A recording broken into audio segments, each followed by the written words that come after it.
to establish his motor level. I think we'll start out by asking Brian to shrug his shoulders and relax.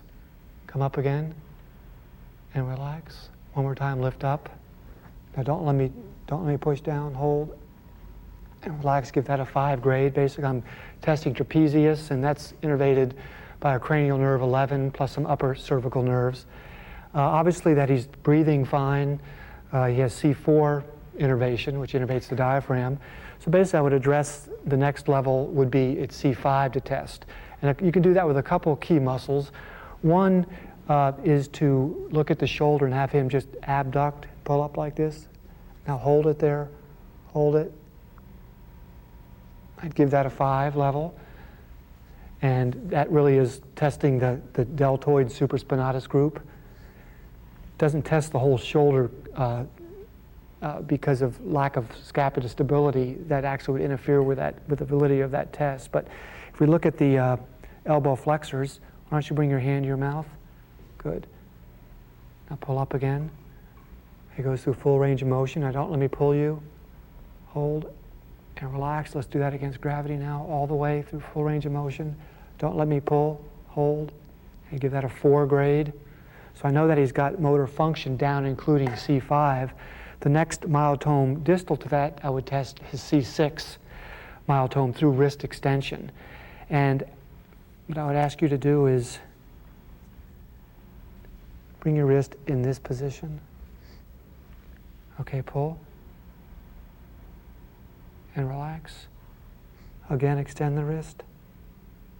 Okay, I'd give that a 0 grade. There's no palpable muscle activation there. I would say he does not have any function at the C6 level, but he does have at least a 3 grade. I mentioned before a 4 grade at the elbow flexors, so he would be qualified as a C5 spinal injury. Now, you showed me earlier that you had ability to extend your wrist through kind of a trick motion. What did you do there before? Extended my arm straight forward and let it go. Did you do that again? Okay. Motion straight forward. And this is a very interesting substitution here. Really what he's doing is he's extending his elbow by allowing gravity to extend his elbow, really. Partially using biceps to supinate and letting gravity extend his elbow. And he's actually stretching the wrist extensors as they cross the elbow, which is expressed as a wrist extension motion. So it's a real interesting kind of natural tenodesis that he's developed. Why don't you try that again? So you have to be careful about some of the trick motions here. So that's why when you test wrist extension, you really have to stabilize joints proximally. And now ask to, how extend the wrist now? And there's no activity at all. I'm going to perform a muscle test on Kurt's left arm to establish his motor function. I first want to start at C5 to assess the C5 function. I'm going to ask him to abduct your arm, bring your arm up to the ceiling. Now hold it there, hold it, and that's a 5 grade. Next muscle to assess the C5 myotome would be elbow flexion. How about bring your hand to your mouth and relax. Pull again. Now hold and relax. Another 5 grade. That combination of 5 grade at elbow flexion and shoulder abduction really verifies very strong C5 function. To check the C6 myotome, I'd start with wrist extension. If you cock your wrist up and relax. Now bring it up again. Now hold it there and relax. Now if you pull that up again, cock up, notice he has really a strong radial deviation tendency. And back down, up again, and down. Now the radial deviation tendency kind of gives me a clue that he has radial wrist extensors functioning, which are C6, and not ulnar wrist extensors, which are C7. But nevertheless, pull up. I'd give him a 5 grade as far as wrist extension. So that tells me that he's definitely got well-developed C6 function. And to double check that, I like to go to the clavicular head of the pectoralis major. You can see his well-developed anterior deltoid. It tells me he has at least C5 function. And this well-developed also gives me the clue that it's really C6 as well. But the clavicular head of the pectoralis major is going to be noted right here. And if you bring your arm up over to the other side and relax, good. Pull over and relax. Now hold. One more and hold. Don't let me pull. Hold and relax. Now that shows me really good C6 function because I can definitely palpate the tension in the clavicular head of the pectoralis major.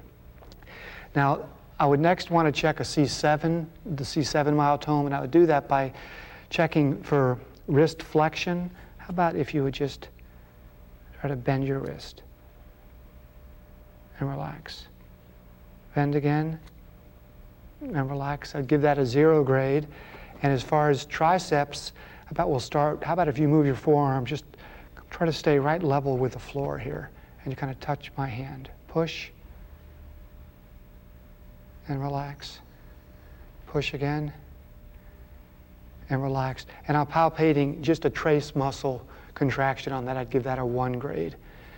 You've probably learned to substitute and extend your elbow in another fashion, haven't you? Why don't you just, and how is it you're able to do that? I think I just raise the hand up a little bit and let gravity take it down, and then once the elbow's locked, and just kind of twist it around a little. But if I don't allow you to do that substitution, you really can't extend it.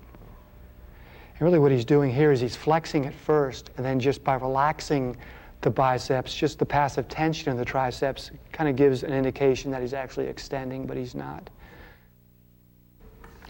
We're going to do a muscle test to establish Frank's level of function. And the first test I want to do is test elbow flexion, which is going to test the integrity of his C5 myotome. How about bring your hand to your mouth, Frank? Okay, now hold there. Don't let me pull. Hold, and relax. That's a 5 grade. Now, to test the C6 myotome, I would check wrist extensors. How about cock your wrist up? Now hold it there. Hold, and then relax. That's another 5 grade. And then to check the C7 myotome, a couple muscle choices we have here. One is wrist flexion. How about bend the wrist? All right, so he bends against gravity. Now hold. And only takes minimal resistance, so we'd give that a grade of 3+. Now I want to check his triceps, which is another C7 test.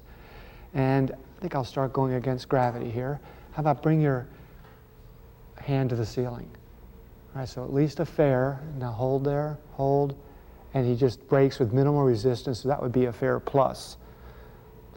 And how about repeat this exercise 10 times? Just reach up. 1, 2, 3, because sometimes it's interesting to watch how rapidly someone will fatigue. You've got 6, 7, 8, 9, 10, about 3 more. Okay, so basically he has about 10 or 11 elbow extensions. So when you're muscle testing something like this, in this situation, you really need to make sure you haven't fatigued the person beforehand, or you may get a spurious result. So to go down now to C8, what I would go ahead and try to check finger flexion. So why don't you do me a favor and curl your fingers around my fingers. Squeeze and relax. Squeeze again and relax. So there's no action in your fingers. You can't close your fingers. Can you move your fingers any way around at all? Can you do anything with your fingers at all? No? Okay. Now how about try to make a grasp? Like you're going to squeeze my finger. Any way you can. Squeeze. Notice that he extends his wrist here to load the finger flexors. And we call this a tenodesis grasp. But I don't see any active volition in C8-driven musculature. So we'd classify you as a C7 function, and probably a relatively weak C7 because you only had a fair plus in elbow extension.